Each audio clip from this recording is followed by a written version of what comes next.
The mayor, Abdullah al-Hayali, is a Sunni who's had the job for a year. What will happen to the Sunni community here in Baquba if the Americans left tomorrow? تنتهي لأن سيطرة الشيعة على الشرطة والجيش. What will happen to you personally if the Americans left tomorrow? فإذا راحوا يعني أنكتل هنا برأس الشارع.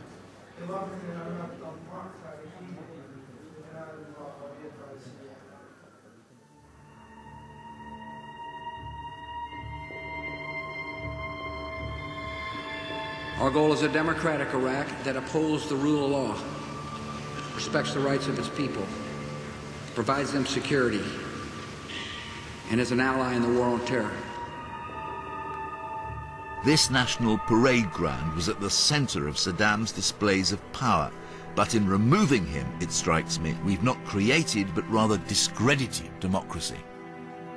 The American army entered Baghdad as liberators, but they soon began to copy some of the mannerisms and even the cruelty of the brutal regime they replaced.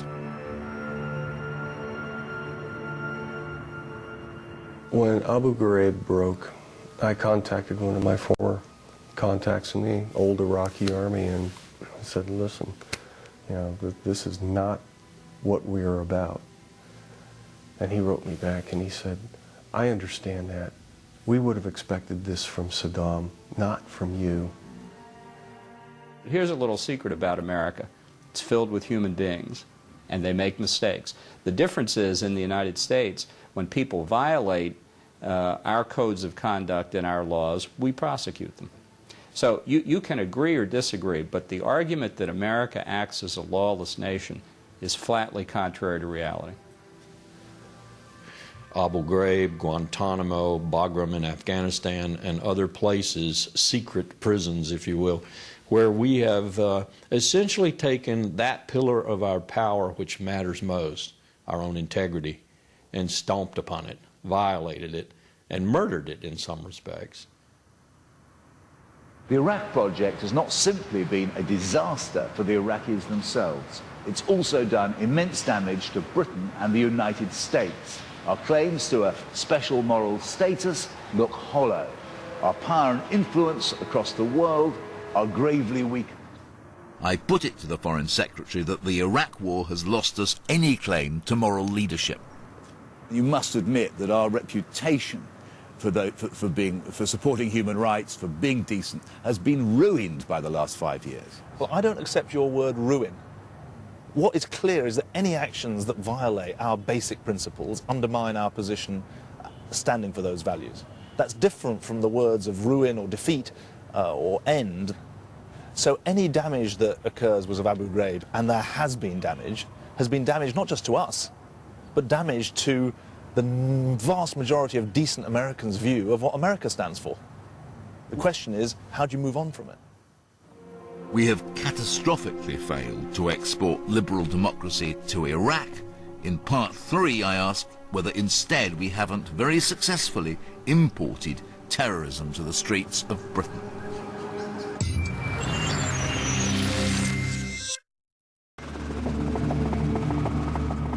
I'm on the final leg of my tour around Iraq. We're flying north to what the Iraqis delicately term the Kurdish region, and into a fully fledged international crisis. Hours before David Miliband's arrival, Turkey had sent troops over the border. Half an hour's drive from the airport is the heavily guarded border with the rest of Iraq. The region is sitting on $2 trillion worth of oil, and there's a looming war between the Kurds and their Arab neighbors to the south about who owns it. Here is one of the primary fault lines which divides post-invasion Iraq. Just 10 minutes down that road is the insurgent stronghold of Mosul. One can't go a foot further down that road without massive security protection. For now, the Kurds are protecting their area with a string of security posts stopping Arabs from coming in. Kurdish self-interest is what counts here. The Kurdish leader, President Barzani, is now making his own oil deals with foreign companies in defiance of central government in Baghdad, as David Miliband is all too well aware.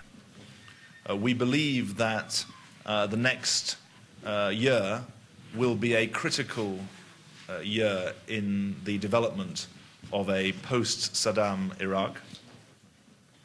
The prospect of these Kurdish oil deals is fueling a development bonanza.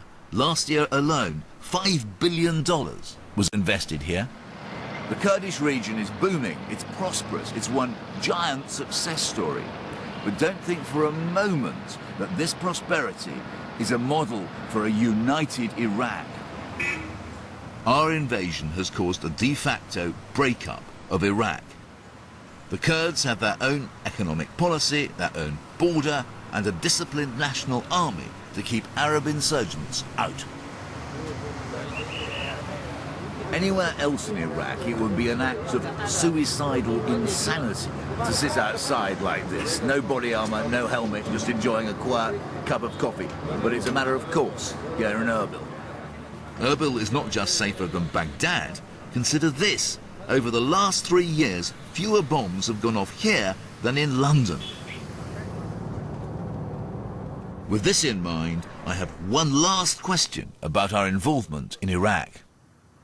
Do you accept that it has led to a greater terrorist threat on our own shores? Well, I think you have to make quite a large series of connections to make that allegation stand up, and I don't see that. Are you telling me, with a straight face, there is not a connection between the fact that we invaded Iraq and that we now have a serious domestic terrorism threat in our own shores? The easy answer that says, if only we hadn't been invaded Iraq, then we wouldn't have a domestic terrorism problem. In a way, I wish it was true. I wish it was as easy to choke off a threat to life and limb in Britain. But the evidence of someone arrested in Birmingham for threatening to blow up Birmingham well before the Iraq conflict shows the dangers of picking up that easy option. And my focus has to be, where is Iraq going in the next 5 years, and where is British policy going in the next 5 years? David Miliband is saying there's no direct connection between the Iraq war and the London bombings. I'm heading home to find out whether what he's saying is true. 1, 2, 3, 4! Soon after I got back from Iraq, Condi Rice, the American Secretary of State, met David Miliband to discuss the war on terror. America had just announced that terrorists originating from Britain now posed the primary threat to its own national security. Condi Rice! Terrorists! George Bush! Terrorists! Gordon Brown! Terrorists! There is now evidence of a direct link between this new strand of British terrorism and our involvement in Iraq. Security sources say that Bilal Abdullah, one of the suspects in last year's Glasgow bombing, was recruited by Al-Qaeda while living in Iraq. Intelligence experts are convinced of the link between foreign policy and domestic terrorism. If you're going to do these foreign policy adventures, inverted commas, you must prepare yourself for and expect, in the modern world in which we live, a domestic violent reaction. So in other words, terrorism. The suicide bombers who attacked London in July 2005, killing 52 people, cited Iraq as a motive in their so-called martyrdom videos. What you have witnessed now is only the beginning of a series of attacks which inshallah will intensify and continue until you put all your troops out of Afghanistan and Iraq. The year of the London bombings, Bob Milton ran counter-terrorism at Scotland Yard. He says the government should change its tactics. We do really need to acknowledge the importance of the Iraq war on developing terrorism within the Muslim communities of the United Kingdom.